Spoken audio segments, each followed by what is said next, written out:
काफी समय पहले की बात है। एक जंगल में गोलू और भोलू नाम के दो बंदर रहा करते थे। दोनों अपने आप को बहुत बुद्धिमान बताते थे और उन्हें अपनी बुद्धिमानी पर बहुत ही घमंड था। एक दिन दोनों कहीं जा रहे थे, तभी रास्ते में उन्हें एक कुआं दिखाई दिया और दोनों ने उसके भीतर झांक कर देखा। यार, इसमें तो मगरमच्छ गिरा हुआ है। बेचारा कितनी मुसीबत में होगा, मुझे इसे बचा लेना चाहिए। अरे, एक निर्दोष प्राणी कुएं में गिरा है, मुझे तुरंत उसकी मदद करनी चाहिए। यार, पर ये कुएं में गिरा किसी? मुझे तो समझ में ही नहीं आ रहा। अरे, बेचारा गलती से गिर गया होगा, इसे बचाने का कुछ उपाय सोचना चाहिए। इस तरह गोलू और भोलू उसे बचाने की तरकीब सोचने लगते हैं। तभी गोलू के दिमाग में एक विचार आया कि क्यों ना एक लकड़ी का बड़ा सा टुकड़ा कुएं में डाल दिया जाए, जिसके सहारे मगरमच्छ कुएं से बाहर निकल सकता है। यार, पर मेरा विचार सही है। मैं पास में पड़े लकड़ी को लाकर कुएं में डाल देता हूँ। तुम्हारा विचार बेकार का है। उस लकड़ी के सहारे मासूम प्राणी बाहर नहीं निकल पाएगा। यार, तुझे मुझसे ज्यादा कल है क्या? हाँ, नहीं तो देखना, उस लकड़ी को डालते ही वो बाहर निकल के आ जाएगा। दोनों बहस कर ही रहे थे कि तभी वहाँ एक हाथी पहुँचता है और वो गोलू और भोलू से कहता है, तुम लोग यहाँ क्या कर रहे हो? मैं कुएं में गिरी मगरमच्छ को निकालने के बारे में सोच रहा हूँ। मगरमच्छ कुएं में गिरा नहीं है, बल्कि उसे कुएं में डाला गया है। उसे उसके बुरे कर्मों की सजा दी गई है। उसने जंगल में बहुत अत्याचार किया है, जिससे परेशान होकर उसे कुएं में डाला गया है। यार, मैं इससे सहमत नहीं हूँ। बुरे कामों की सजा किसी को कुएं में डालकर थोड़ी ना दी जा सकती है। मैं मगरमच्छ को इस तरह से मरते हुए नहीं देख सकता हूँ। किसी जीव की रक्षा करना मेरा कर्तव्य है। मगरमच्छ को मारने की नीयत से कुएं में नहीं डाला गया, बल्कि उसे सजा दी गई है। इस तरह गोलू और भोलू ने हाथी की बातें तो सुनी, लेकिन दोनों ने अपने आप को बुद्धिमान जताने के लिए अलग अलग दलीलें रख दी और मगरमच्छ को कुएं में डालने की सजा पर एतराज जताया। जिसकी जैसी सोच, मुझे कोई फर्क नहीं पड़ने वाला। ये बात कहकर हाथी वहाँ से जाते हुए कहता है, जो भी कदम उठाना, सोच विचार करके उठाना। गोलू कुएं में लकड़ी डाल देता है, लेकिन इसके सहारे मगरमच्छ कुएं से बाहर नहीं निकल पाता। अरे, मुझे तो पहले से ही पता था कि वो लकड़ी के सहारे बाहर नहीं निकल सकता। इसीलिए तो मैं ये रस्सी लाया हूँ, जिसे बांधकर उसे बाहर निकालूंगा। भोलू कुएं में उतरने की सोचने लगता है कि तभी वहाँ एक बकरी आती है और गोलू और भोलू से कहती है, तुम लोग मगरमच्छ को बचाने की कोशिश क्यों कर रहे हो? उसने मेरे बच्चे को खाया है। जंगल में उसने आतंक मचा रखा है। इसीलिए उसे कुएं में डालकर सजा दी गई है। अगर तुमने उसे बचा लिया तो वो फिर से जंगल में उपद्रव मचाएगा। मैं बुद्धिमान हूँ, मुझे ज्यादा समझाने की जरूरत नहीं है। कुएं में डालकर किसी को सजा नहीं दी जाती है। हाँ, तुम अपना काम करो।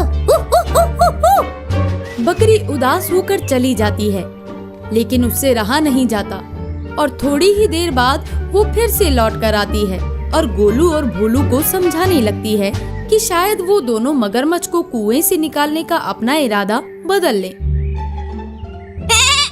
देखिए, मगरमच्छ को बचाने की कोशिश मत कीजिए। उसे उसकी सजा को पूरी करने दीजिए।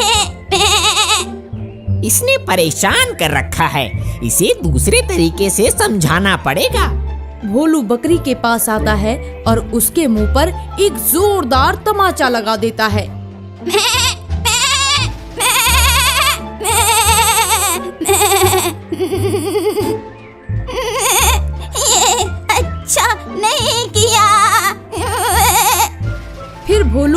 के अंदर जाता है और मगरमच्छ को रस्सी से बांध देता है और फिर बाहर निकलकर रस्सी को खींचने लगता है।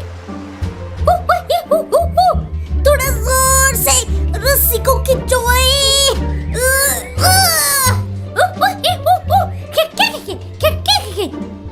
हाँ हाँ, जोर लगाता हूँ। दोनों एक साथ जोर लगाते हैं जिससे मगरमच्छ कुएं से बाहर निकल आता है।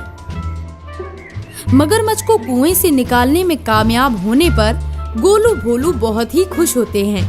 तभी दोनों में इस बात की बहस होने लगती है कि इस मगरमच्छ को आखिरकार इन दोनों में से किसने बचाया। यार, ये मेरे कुएं में लकड़ी डालने की वजह से बाहर निकल पाया है। मैंने रस्सी बांधी इसलिए बाहर निकल पाया। इस तरह दोनों एक दूसरे को मनवाने में लग गए कि उनकी बुद्धिमानी के कारण वो मगरमच्छ जिंदा बच पाया। दोनों इसी में मग्न थे कि तभी मगरमच्छ ने मौका पाकर उन पर हमला कर दिया और वो मगरमच्छ गोलू को दबोचकर निगल गया। ये देखकर भोलू भागने लगा। अरे, मैंने तो उसकी जान बचाई है और वो हमें खत्म करना चाहता है। लगता है कुएं में गिरने से उसका दिमाग खराब हो गया है।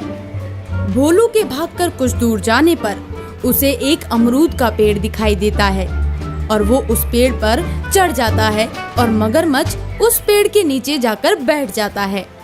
मगरमच्छ ने तो यहीं डेरा डाल दिया है, ये यहाँ से हिल भी नहीं रहा है। इस तरह भोलू पेड़ में लगे अमरूद खाकर अपना गुजारा करने लगता है। मैं तो मीठे मीठे अमरूद का आनंद ले रहा हूँ और मूर्ख मगरमच्छ भूखे प्यासे पड़ा है। अगर इसी तरह रहा तो एक दिन में वो टैं बोल जाएगा और मजे से मैं यहाँ से निकल जाऊंगा। इसी तरह कुछ दिन निकल जाते हैं। मुझे लगता है वो चला गया। उसके शरीर में अब जान नहीं रही, लेकिन अपने शक को दूर कर लेता हूँ। भोलू एक अमरूद तोड़कर मगरमच्छ को मारता है, लेकिन मगरमच्छ टस से मस नहीं हुआ। फिर एक टहनी तोड़कर उसे मारी, वो फिर भी नहीं हिला डुला। अब तो ये गया काम से। भला इतने दिनों तक भूखे प्यासे कोई कैसे जीवित रह सकता है। लेकिन नीचे उतरने से पहले एक बार इसकी परीक्षा लेना जरूरी है कि ये जिंदा है कि मर गया। लेकिन इसके लिए क्या उपाय करूं? तभी पेड़ पर एक कौवा आता है। अरे पक्षीराज, मुझे तुम्हारी मदद चाहिए।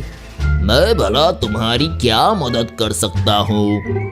नीचे एक मगरमच्छ बैठा है। मुझे ये पता करना है कि ये जिंदा है कि मर गया। इसीलिए तुम इसके ऊपर जाके बैठ जाओ, अपनी चोंच से उसके ऊपर चोट पहुंचाओ। ठीक है। कौवा भोलू के कहे अनुसार मगरमच्छ के ऊपर बैठ जाता है और उसके ऊपर अपनी चोंच से चोट पहुंचाता है। अरे, इतनी जोर से चोंच मार रहा हूँ, फिर भी इस पर कोई असर नहीं हो रहा। इसका मतलब है कि इसके प्राण अंदर से जा चुके हैं। कौवा ये बात भोलू को बताकर चला जाता है। मुझे मारने चला था, खुद मारा गया, बेचारा। भोलू पेड़ से नीचे उतरता है और बेफिक्र होकर जाने लगता है कि तभी मगरमच्छ उसका पीछा करने लगता है। अरे, ये तो फिर से जिंदा हो गया। अरे बचाओ, अरे कोई बचाओ। कुछ दूरी पर पीछा करने के बाद मगरमच्छ उसे दबोच लेता है। अरे, मैंने तुम्हारी जान बचाई है, मुझे छोड़ दो। इस तरह मगरमच्छ भोलू को निगल जाता है और चला जाता है।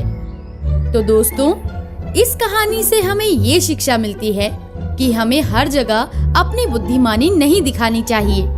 हमें दूसरों का कहा भी मान लेना चाहिए। Yeah.